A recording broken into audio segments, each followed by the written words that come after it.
we heard about digital disruption. Many disruption here. Is Bloomberg disrupted? Are we being disrupted? Yep. Well, I think we operate in markets with very tough competition all over the world.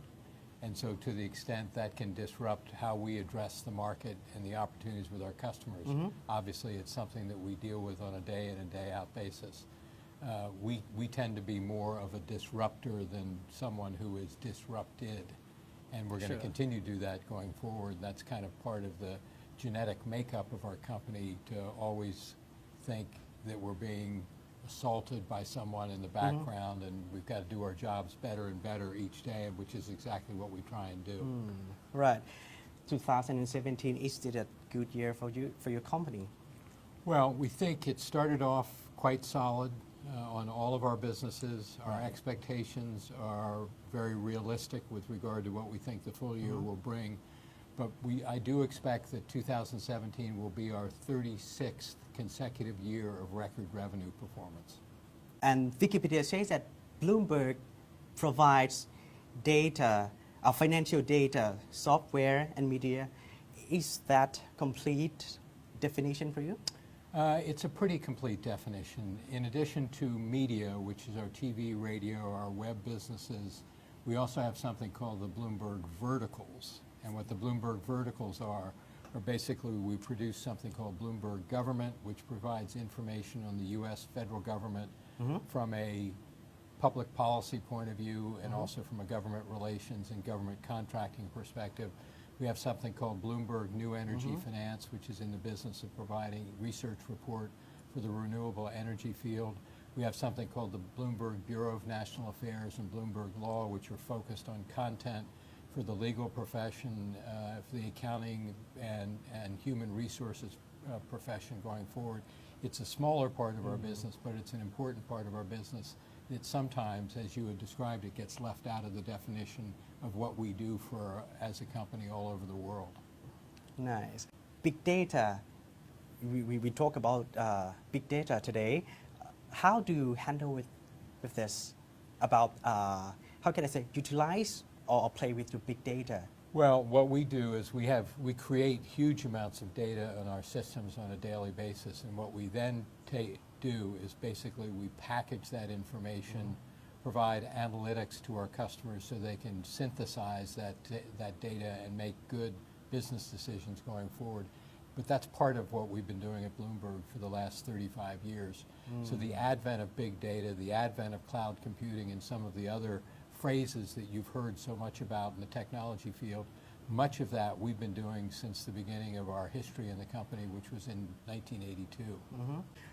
What is the factors or any, restriction that challenge your business operation? Well, our business is obviously servicing the wholesale financial services industry around the world. So that includes banks and brokerage firms. It includes big asset management firms. It includes institutional investment firms. It includes hedge funds, corporations, and government agencies. And each part of our business is growing at a slightly different rate. So the challenge is to try and drive all of those segments in the same direction from a positive growth point of view. We've got a good historical record of being able to do that, but we also look at each year as a new challenge and have to make sure that we're positioned with the right people and the right products and the right service component to be able to meet those challenges. How do your organization handle with this, with other source of information, market information?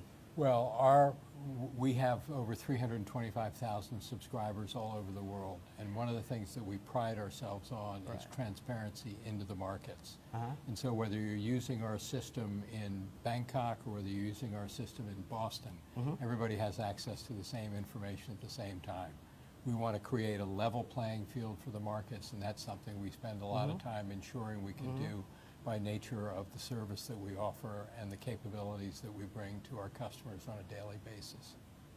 What is your plan for Thailand in next 5 years? I don't know. Sure, I know you would answer that. How do you expand your business in this region, ASEAN countries? Well, the ASEAN countries, Asia overall, the ASEAN countries specifically have been great growth opportunity for us historically, and we expect that to continue going forward. As each new market continues to evolve from a development point of view, they require more capabilities that Bloomberg can bring to bear and by definition create more growth opportunities. And having a significant presence in Singapore, but also in the 10 ASEAN countries, gives us, we think, great insight into what the market needs, and then we have access to the development resources to be able to build the product to service those markets. We're very excited. We're excited about Thailand, but we're excited about the region because we think it's going to be one of the most attractive long-term growth opportunities for our company. How do you see Thailand market? We've been here for a long time. We have a very robust growing business in Thailand. We work very closely within the wholesale financial services community to help them continue the process of providing new capabilities to their clients. And we hope to be in Thailand for a very long period of time and hope to be able to continue to grow our business and service the markets in a fashion that our customers will take more of our capabilities.